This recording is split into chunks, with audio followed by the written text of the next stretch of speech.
హన్మకొండ జిల్లా భీమదేవరపల్లి మండలంలో దారుణం చోటు చేసుకుంది. గట్ల నరసింగాపూర్లో మహిళ దారుణ హత్య గురైంది. కోళ్ల సుమలతను గొడ్డలతో నరికి చంపారు గుర్తు తెలియని వ్యక్తులు. పాత కక్షల కారణంగానే చంపినట్లు పోలీసులు అనుమానాన్ని వ్యక్తం చేయడం జరుగుతోంది. నిందితుల కోసం విస్తృతంగా గాలిస్తున్నారు పోలీసులు. దీనికి సంబంధించిన బిగ్ బ్రేకింగ్ న్యూస్ చూస్తున్నారు. హన్మకొండ జిల్లాలో మహిళ దారుణ హత్య స్థానికంగా సంచలనంగా మారింది. ఎందుకు చంపారు, ఎవరు చంపారు, ఎందుకోసం చంపారు, ప్రస్తుతం దీనికి సంబంధించి పోలీసులు ఇన్వెస్టిగేషన్ కొనసాగుతోంది. అయితే గట్ల నరసింగపూర్లో మహిళ దారుణ హత్య స్థానికంగా సంచలనంగా మారింది. కోళ్ల సుమలతను గొడ్డలితో నరికి చంపారు ఆగంతకులు. పాత కక్షల కారణంగానే నరికి చంపినట్లు పోలీసులు అనుమానాన్ని వ్యక్తం చేయడం జరుగుతోంది. మీరు చూడొచ్చు ఆ విజువల్స్. ప్రస్తుతం పోలీసులు ఆ ఘటనా ప్రదేశానికి చేరుకున్నారు. అక్కడ ఆ ఘటనా ప్రదేశాన్ని వాళ్ళు పూర్తిగా పరిశీలించడం జరుగుతోంది.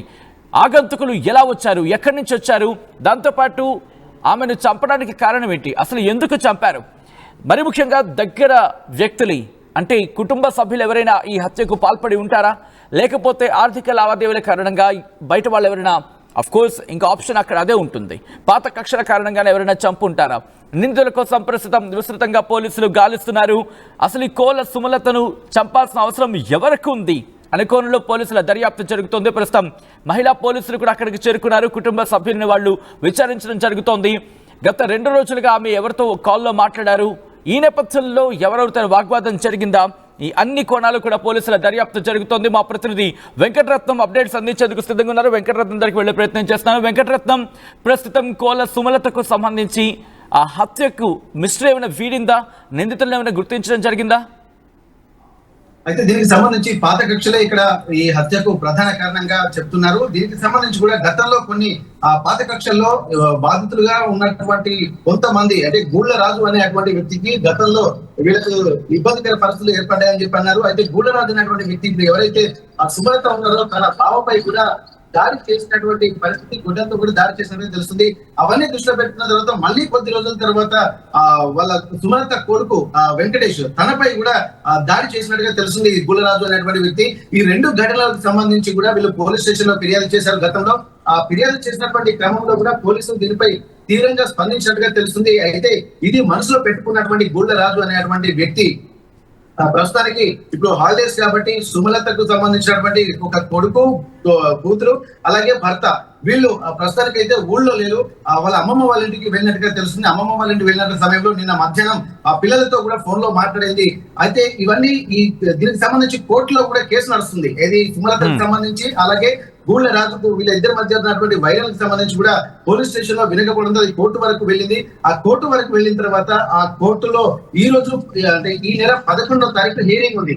అయితే ఇందులో సుమలతనే ప్రధాన సాక్ష్యంగా ఉంది. అయితే సుమలతకు గూళ్ళరాజు కూడా ఇక్కడ సాక్ష్యం కొద్దిగా చెప్పడానికి కూడా కొంత తను అంటే కొంత ఆలోచనలో పడింది, అనుకూలంగా ఉండాలి అన్నటువంటి సూచనలు కూడా చేసినట్టుగా తెలుస్తుంది. ఎందుకంటే తర్వాత కాంప్రమైజ్ అవుతామన్నటువంటి విషయంలో కూడా తను మాట్లాడినట్టుగా తెలుస్తుంది.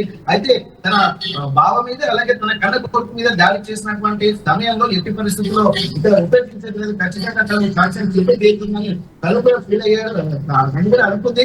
ఆ తర్వాత కూడా గూళ్ళ రాజుకు ఖచ్చితంగా శిక్ష పడక తప్పదు అన్నటువంటి భావించినటువంటి గూళ్ళ రాజు అనేటువంటి వ్యక్తి ఈమె అంటే పాత కక్షలే ఇక్కడ ఇంట్లో ఎవరు లేని సమయంలో నిన్న దారుణంగా హత్య చేసినట్టుగా సమాచారం. ప్రస్తుతానికైతే దీనికి సంబంధించి ఆ గూళ్ళ రాజు సుమలత యొక్క భర్త, అలాగే కొడుకు వెంకటేష్, తన కూతురు కూడా నిన్న పోలీస్ స్టేషన్ లోకి వెళ్ళారు. ఈ సంఘటన మధ్యాహ్నం 12 గంటలకు జరిగింది. ఇంట్లో ఎవరు లేని సమయంలో ఈ వ్యవస్థ, అంటే పోలీస్ స్టేషన్ లో కేసు నమోదు కాగానే అక్కడ ఉన్నటువంటి డీసీపీ సలీమా, అలాగే ఏసీపీ స్థాయి అధికారులు, పోలీసులు, అంటే స్థానిక పోలీసులు కూడా వచ్చి సంఘటన స్థలాన్ని మొత్తం పరిశీలించారు. ఆ పరిశీలించిన తర్వాత దీనికి సంబంధించి ఒక ప్రాథమిక నిర్ధారణకు వచ్చారు.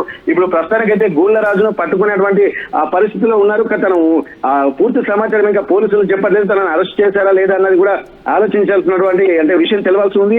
అయితే దీనికి సంబంధించి పాత కక్షలే, అంతకు మించి మాకు వేరే వైరం కూడా ఎక్కడ లేదు అన్నటువంటి సమాచారం కూడా భర్తతో పాటు అలాగే కూతురు కొడుకు ఈ సుమలత గతంలో కూడా చెప్పినట్టు మనకు ప్రాణభయం ఉన్నా అన్నట్టు కూడా వీళ్ళు చెప్పారు. ఎందుకంటే మామూలుగా ఉన్నప్పుడే గొడ్డలతోటి గతంలో కూడా తన బావపై కూడా దాడి చేశారని చెప్పి అంటున్నారు. తర్వాత కన్న కొడుకు మీద కూడా దాడి చేశారు. ఎప్పుడైనా తమకు ప్రమాదం ఉంటుందన్నటువంటి భయాందోళన వ్యక్తం చేస్తూనే ఇక్కడ పోలీస్ స్టేషన్ లో కేసు నమోదు చేసేసరికి ఆ పోలీసులు కూడా తీవ్రంగా రాజును హెచ్చరించినట్టుగా సమాచారం. ప్రస్తుతానికి ఈ నెల 11వ తారీఖు కోర్టులో హియరింగ్ ఉన్నటువంటి నేపథ్యంలో తను లేకుండా చేస్తేనే మళ్ళీ తను బయటపడతానన్నటువంటి ఆలోచనతోటి ఈ హత్య అని చెప్పి కుటుంబ సభ్యులు పోలీస్ స్టేషన్ లో మళ్ళీ నిన్న ఫిర్యాదు చేశారు. అందు గురించి పోలీసులు కూడా అక్కడికి చేరుకుని దర్యాప్తు చేస్తున్నారు సచిన్. సో ఈ కోణంలో ఎందుకంటే ఇటు కుటుంబ సభ్యులను విచారించే ప్రయత్నం జరుగుతోందా? మీరన్నట్టుగా సాక్ష్యానికి సంబంధించి ఒక ప్రశ్న తలెత్తుతోంది. ఎప్పటికి ఎవరైనా అదుపులోకి తీసుకున్నారా, లేకపోతే ఆ ఇన్ఫర్మేషన్ కి సంబంధించి పోలీసులు ఏమంటున్నారు? వెంకటరత్నం. అయితే దీనికి సంబంధించి కూడా పోలీసులు రాజును అదుపులోకి తీసుకున్నట్టుగా సమాచారం, కానీ కన్ఫర్మ్ చేయలేదు వాళ్ళు. కాకపోతే ఏంటంటే ఇప్పటి వరకు వేరే పాత కక్షలు కూడా ఎవరికి లేవు కాబట్టి ఇంకా మర్డర్ చేసేంత స్థాయికి అంటే వెళ్లాల్సినటువంటి అవసరం ఈ ఒక్క అతనితోటే తప్ప మాకు వేరే ఆ ప్రత్యర్థులు కూడా ఎవరు లేరని చెప్పి కుటుంబ సభ్యులు ఆరోపించడము, దాని తగ్గట్టే దీన్ని దృష్టిలో పెట్టుకుని పోలీసులు కూడా అదే కోణంలో కూడా విచారణ చేస్తున్నారు. ప్రస్తుతానికి రాజును అదుపులోకి తీసుకున్నట్టుగా సమాచారం. కానీ ఇంకా కొన్ని కుటుంబ సభ్యులను కూడా విచారణ చేస్తున్నారు. ఇంకా ఎవరెవరైనా ఇందులో ఉన్నారా, అసలు రాజయ్య హత్యలో పాల్గొన్నారా, లేకపోతే రాజు ఎవరైనా పురమాయించి హత్యకు పురికొల్పాడా, ఇవన్నీ కోణాలలో కూడా ఆలోచించాల్సినటువంటి అవసరం ఉంటుంది. ఎందుకంటే ఇంట్లో ఎవరు లేరు. దానికి సంబంధించిన గ్రామంలో కూడా ఎవరు లేని సమయంలో పిల్లలు మాత్రం అమ్మమ్మ వాళ్ళ ఇంటికి వెళ్ళిపోయారు, భర్త పనుల నిమిత్తం బయటికి వెళ్ళిపోయారు. ఇంట్లో ఒక్కటే ఉన్నటువంటి సమయంలో ఏం జరిగిందన్నటువంటి కోణంలో కూడా ఆలోచించాల్సింది. మెయిన్ ఈ 11వ తారీఖు హియరింగ్ ఉన్నటువంటి దాన్ని దృష్టిలో పెట్టుకుని ఈ హత్య జరిగినట్టుగా ఇక్కడ అంటే కుటుంబ సభ్యులు ఆరోపిస్తున్నారు. ఈ కుటుంబ సభ్యుల పిటిషన్ నిమిత్తం కూడా పోలీసులు అదే కోణంలో కేసు నమోదు చేసుకుని దర్యాప్తు చేస్తున్నారు. ప్రాథమికంగా మాత్రం గతంలో ఉన్నటువంటి గొడవలు పోలీసుల దృష్టికి కూడా వచ్చినటువంటి నేపథ్యంలో ఆ కోణంలోనే ఎక్కువగా ఆలోచించేటువంటి అవకాశం ఉంటుంది. ఇప్పుడు ప్లస్ ఇందులో ఒకవేళ మర్డర్ జరిగినటువంటి అంటే పదునైన ఆయుధం గొడ్డలతో దాడి చేసిన తర్వాత ఈ హత్యలో ఎవరెవరు పాల్గొన్నారు, ఎంతమంది ఉన్నారు అన్నటువంటి కోణంలో ఆలోచిస్తున్నారు. లేకపోతే రాజు ఒక్కడే ఇందులో పాల్గొన్నాడు అన్నటువంటి కోణంలో కూడా అంటే మొత్తం హత్యకు సంబంధించి పూర్తిగా ఒక సీన్ ఆఫ్ అఫెన్స్ ను కూడా ప్లాన్ చేశారు. దానికి సంబంధించి ఎట్లాంటి పరిస్థితులు ఉన్నాయో ఒక్కొక్కటిగా తెలుసుకునేటువంటి ప్రయత్నం చేస్తారు. దీనిపై పూర్తిగా వివరాలు మాత్రం తెలియరాలేదు. దీనికి సంబంధించి పోస్ట్ మార్టం నిమిత్తం కూడా డెడ్ బాడీని ఇక్కడ వరంగల్ ఎంజిఎం కి ఆసుపత్రికి తీసుకొచ్చారు. ఈ 10 గంటలకు ఇక్కడ ఎంఆర్ఓ స్థాయి అధికారులు కూడా వచ్చి పంచనామా చేసిన తర్వాత అసలు ఇక పూర్తి వివరాలు పోస్ట్ మార్టం రిపోర్ట్ లో తెలిసేటువంటి అవకాశం ఉంటుంది. సచిన్. రైట్ వెంకటరత్నం. మొత్తంగా అయితే మాత్రం హన్మకొండలో జరిగిన ఈ ఘటన స్థానికంగా సంచలనంగా మారింది. హన్మకొండ జిల్లా భీమదేవరపల్లి మండలంలో ఈ దారుణం జరిగింది. గట్ల నరసింగాపూర్లో మహిళ దారుణ హత్య స్థానికంగా సంచలనంగా మారింది. కోళ్ల సుమలతను గొడ్డలతో నరికి చంపారు ఆగంతుకులు. పాత కక్షల కారణంగానే చంపినట్టుగా పోలీసులు అనుమానాన్ని వ్యక్తం చేస్తున్నారు. నిందితుల కోసం విస్తృతంగా గాలిస్తున్నారు పోలీసులు. This are the disturbing visuals. Viewer description is advised. ఎంతమంది